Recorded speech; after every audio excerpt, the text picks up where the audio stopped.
يسعد أوقاتكم متابعيني الغاليين، وإن شاء الله تكونوا بأحسن حال.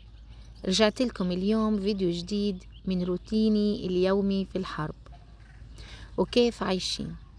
وأكيد اللي متابعين فيديوهاتي بيعرفوا إنه بيتي انقصف من أول الحرب، ونزحنا من مدينة غزة للجنوب، وبعدها نزحنا كمان أكتر من مرة، وحاليا عايشين بأرض مفتوحة وفيها خيم مع أكتر من عيلة من أقاربنا.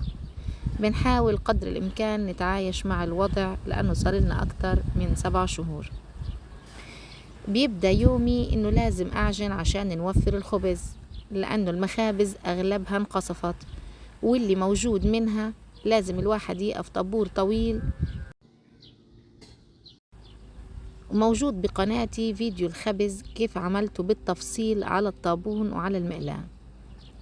الحرب هاي علمتنا الصبر، علمتنا كيف هي الحياة البدائية، علمتنا كيف الحياة بدون كهرباء، بدون غاز، بدون مية.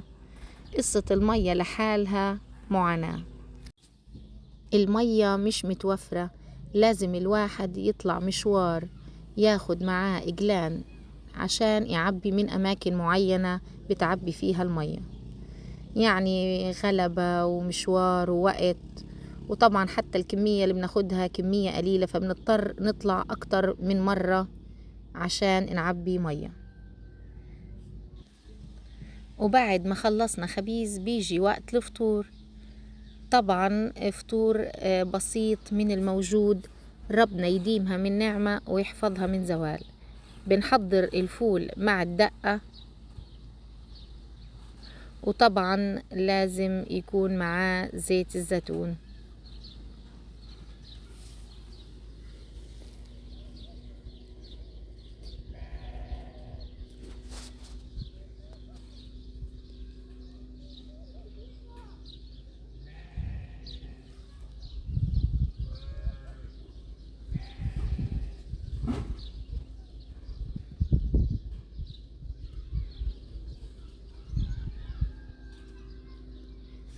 وبعد الفطور مباشرة لازم كاسة الشاي، وطبعا الشاي بيكون على الحطب.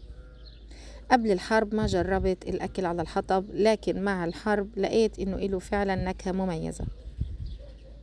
وبعدين بنجلي الجليات زي ما انتو شايفين، بنكون معبيينها بالبراميل، وعن طريق حنفية صغيرة تحت البرميل بنجلي الجليات. وكمان نفس القصة بالغسيل، طبعا لأنه ما في عنا أجهزة كهربائية، لأنه كلها راحت مع البيت لما انقصف، وأصلا مش متوفر الكهرباء عنا بغزة.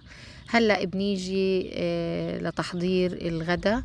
عملت المشدرة، وهاي الوصفة موجودة عندي بالقناة بالتفصيل. سلقت 1.25 كاسة من العدس البني، بعدين ستويته 3/4 استواء، وبعديها أضفت 3 كاسات من الرز المغسول، وأضفت له شوية مية لحتى يزيد عن مستوى الرز ب2 سنتي، مع البهارات اللي هي معلقة صغيرة من بودرة مرق الدجاج، وشوية ملح وفلفل أسمر وكمون، ومعاه شوية زيت. وهلأ صار الرز مستوي ومفلفل ما شاء الله.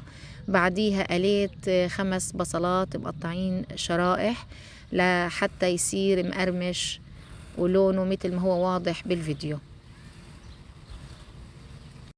وبهيك الغداء صار جاهز، بتقدم مع صحن سلطة، ولا أطيب من هيك. وبهيك بكون وضحت كيف روتيني اليومي، وهذا جزء بسيط من المعاناة اللي بنعيشها، وربنا يفرجها علينا إن شاء الله. وما تنسونا من دعائكم.